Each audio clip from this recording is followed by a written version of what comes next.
कार्तिक महात्म्य तृतीय अध्याय। सत्यभामा भगवान श्री कृष्ण से बोली कि हे भगवान, आप काल स्वरूप है, काल के संपूर्ण भाग समान है, तो फिर हे देव, कार्तिक मास ही क्यों श्रेष्ठ है। सब तिथियों में एकादशी और सब महीनों में कार्तिक महीना ही आपको क्यों प्रिय है। श्री कृष्ण बोले, हे कांते, तुमने अच्छा प्रश्न किया। एकाग्रचित्त होकर बेन के पुत्र पृथु और महर्षि नारद का संवाद सुनो, जिसे पहले पृथु ने नारद से पूछा। तब नारद जी ने कार्तिक मास की श्रेष्ठता कही। नारद जी बोले, पहले सागर का पुत्र शंख नामक राक्षस त्रिलोकी को मथने में समर्थ हुआ। उसने संपूर्ण देवताओं को जीत लिया तथा स्वर्ग से निकाल दिया। इंद्र आदि संपूर्ण लोकपालों के अधिकार अपने हाथ में ले लिए। सब देवता उसके डर के मारे अपनी पत्नी, पुत्रों आदि के साथ बहुत वर्षों तक सुमेरु पर्वत की गुफाओं में वास करते रहे। जब देवता देवलोक छोड़कर चले गए तो भी शंखासुर को संतोष न हुआ। उसने सोचा, मैंने देवताओं को तो जीत लिया है, फिर भी वे पूरी तरह शक्तिहीन नहीं हुए हैं। वे वेद मंत्रों आदि के बल के कारण शक्तिशाली हो जाते हैं। यदि उनके वेद मंत्रों आदि का हरण कर लिया जाए तो वे बलहीन हो जाएंगे।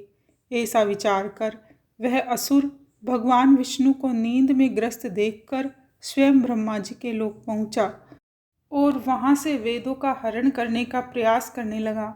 उसके भय के मारे यज्ञ के मंत्र बीजों समेत जल में प्रवेश कर गए।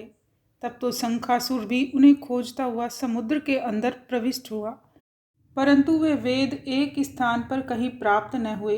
पीछे से ब्रह्मा जी सब देवताओं को संग लेकर विष्णु जी की शरण में बैकुंठ लोक पहुंच गए। श्री विष्णु को निद्रा से जगाने के लिए सभी देवतागण भजन कीर्तन करने लगे, गंध और धूप करने लगे और रक्षा की प्रार्थना करने लगे। उनके प्रयासों से प्रसन्न होकर भगवान ने नेत्र खोले। तब सभी देवताओं ने श्री विष्णु के दर्शन किए और षोडशोपचार से पूजा करके दंडवत किया। भगवान माधव ने उनसे कहा, मैं आपसे प्रसन्न हूँ, मैं आपकी सभी मनोकामनाएं पूर्ण करूँगा।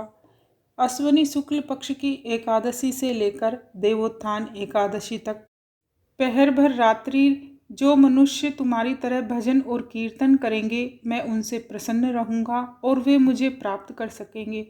शंखासुर जिन जिन वेदों को हर कर ले गया है, मैं शंखासुर का वध करके उन्हें वापस ले आऊँगा। अब से बीज मंत्र समेत सभी वेद प्रतिवर्ष कार्तिक के महीने में सदा जल में निवास करेंगे। मत्स्य रूप धारण कर मैं जल में जाता हूँ, तुम संपूर्ण मुनियों के संग आओ।